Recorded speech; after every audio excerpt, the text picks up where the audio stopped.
Praise the Lord. I greet you very good morning in the precious name of our Lord and Savior Jesus Christ. మన ప్రభువును రక్షకుడైన యేసుక్రీస్తు నామంలో మీ అందరికీ శుభాలు తెలియజేస్తున్నాను.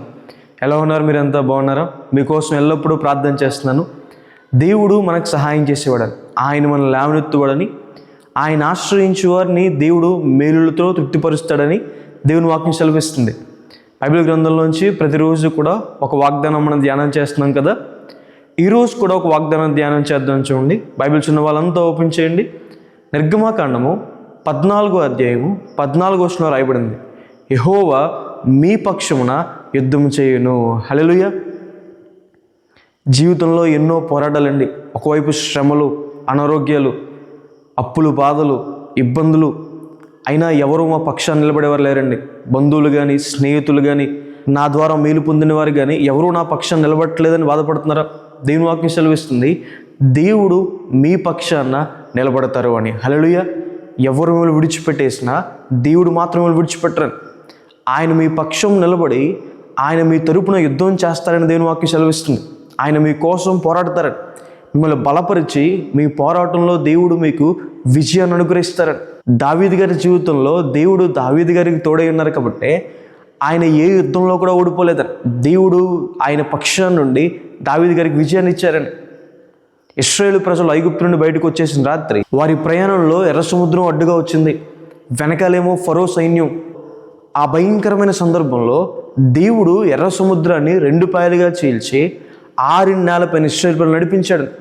ఇశ్రాయేలు ప్రజలు ఎర్ర సముద్రం దాటేసిన తర్వాత ఇశ్రాయేలు ప్రజల్ని తరుగుతున్న ఫరో సైన్యం ఎర్ర సముద్రం మధ్యలోకి రాగానే వారి రథ చక్రాలు ఊడిపోయినాయి అని.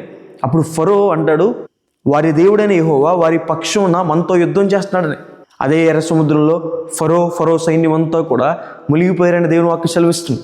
దేవుడు మన పక్షమున యుద్ధం చేస్తాడని.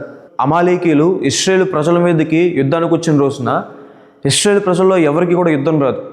మోషే గారికి మాత్రమే యుద్ధం తెలుసు. ఆయన కొండ మీదకి ఎక్కి చేతులెత్తి ప్రార్థన చేయగా కింద ఇశ్రాయేలు ప్రజలు విజయం సంపాదించారని.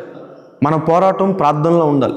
మనం దేవుణ్ణి అడిగినప్పుడు, మనం ప్రార్థనలో దేవుని ప్రతిమాలుకున్నప్పుడు, ప్రార్థనలో దేవుని అడిగినప్పుడు దేవుడు మనకి ఈ లోకంలో ఉన్న ప్రతి పోరాటం పైన మనకి విజయాన్ని అనుగ్రహిస్తారని.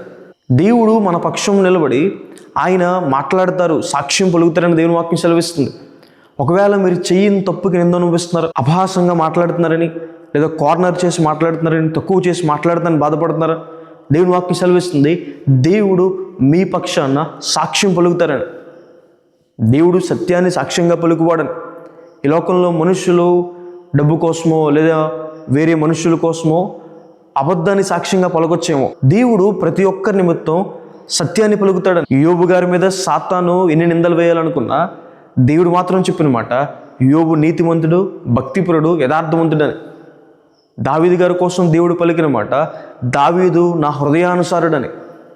మోషే గారి మీద మనుషులు వ్యతిరేకంగా తిరిగినప్పటికీ కూడా దేవుడు పలికిన మాట, మోషే మిక్కిలి సాత్వికుడు, నా ఇల్లంతటిలో నమ్మకస్తుడని.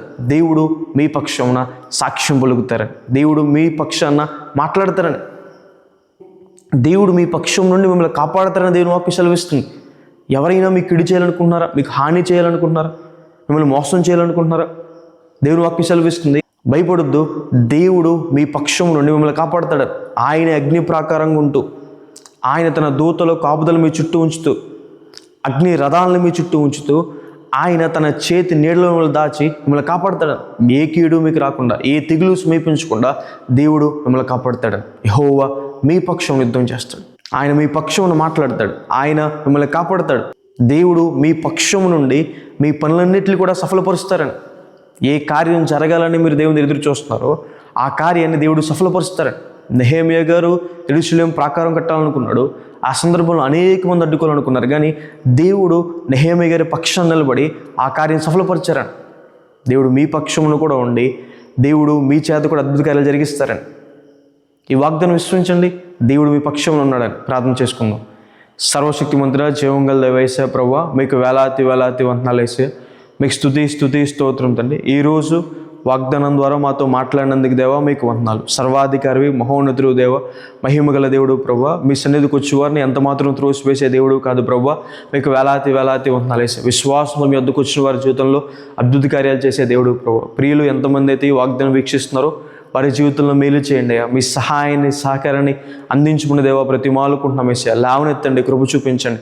అనారోగ్యంతో బాధపడుతున్న వారిని ముట్టండి అయ్యా, స్వస్థపరచండి అయ్యా ప్రభు. అప్పుల బాధలతో ఉన్నవారిని ప్రభు వేసే లేవనెత్తండి అయ్యా ప్రభు. వారు చేసే పనులు దీవించండి అయ్యా ప్రభు. సహాయం చేయండి ప్రభు వేసే. చేసే ప్రతి పనిని దీవించండి, ఆశీర్వదించమని దేవ ప్రతిమాలుకుంటాను వేసే. ఎగ్జామ్స్ రాసే వరకు తోడైండండి, ఎగ్జామ్స్లో సహాయించండి, కృపను గురించండి.